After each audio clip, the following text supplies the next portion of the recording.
sheekh maxamed waqti dheer baan isbarannay aan dhoweyn intii aan hargeysaba laga qaxin ayaanu aada isu niqiinay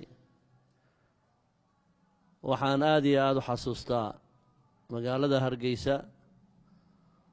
oo cid soddonka qur'aanka taqaanoo nagu tukisa ramadaanta aanaan haysan oo ay noo soo baxeen sheekh faysal cali faarax iyo sheekh maxamed aadan oo intayada kale aanu masaaxif isla daba taagno haddii ay waxoogaa galaan aanu ka saaro kolkaa labadaasaa ugu horreeyey hargeysa ninkii yaqaanay baa yaqaanaye wakhtiga ramadaanada waxaa lagu tukan jiray marka laga soo bilaabo alhaakum ilaa iyo qul huwallaha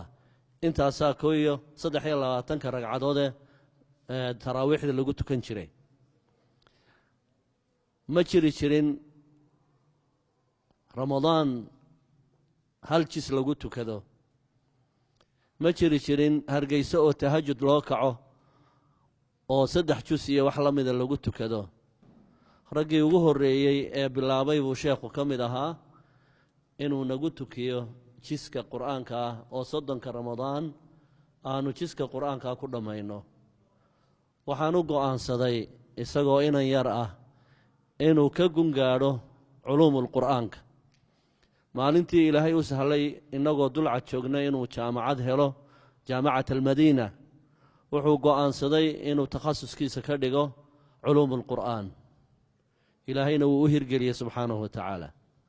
waxaan marnaba aanan ilaabin maalin maalmaha ka mid ah inuu xasuustay in kale ma aqaan aniga oo xaj aaday baan madiine ugu tegay ku soo siyaartay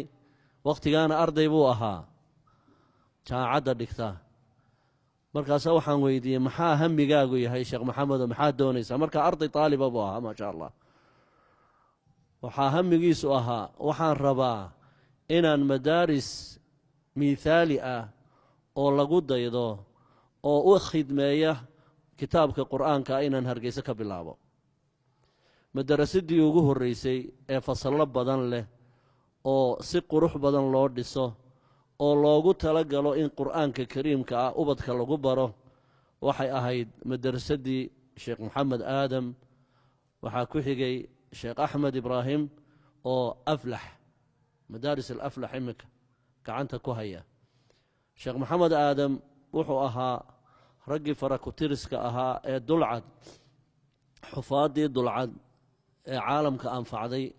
raggii soo saaray buu ka mid ahaa sheekh maxamed aadam sheekh maxamed aadam waxaan u rajaynaynaa fadligii rasuulkeennu calayhi salaatu wasalaam uu u qiray dadka kitaabka qur'aanka u khidmeeya in ilaahay uu ka mid yeelo khayrukum man tacallama alqur'aana wa callamahu ilaa iyo maalintaa uu ardayga ahaa ee uu dugsiga sare ahaa ilaa iyo malinkaa maanta uu shaybe yahay shaqo kale muu qaban maxamed aan ahayn kitaabka qur'aanka inuu khidmeeyo qiyaas ahaan waxaan u filayaa maanta bifadli illaah in maanta gacantiisa ay qur'aanka kariimka ku xifdiyeen 10,000 oo arday waxaan ku dhadhow ayaan qiyaasayaa inay gacantiisa iyo sababtiisa ilaahay uu xaafid alqur'aan uga dhigay marka waxaan soo dhowaynayaa oon idinku soo dhowaynayaa khayr badanna aan u rajaynayaa akhuuna wa shaykhuna xafidahu allah sheekh maxamed aadam ayaan ku soo dhowaynayaa haddii alla idhaahdo fadhigeennan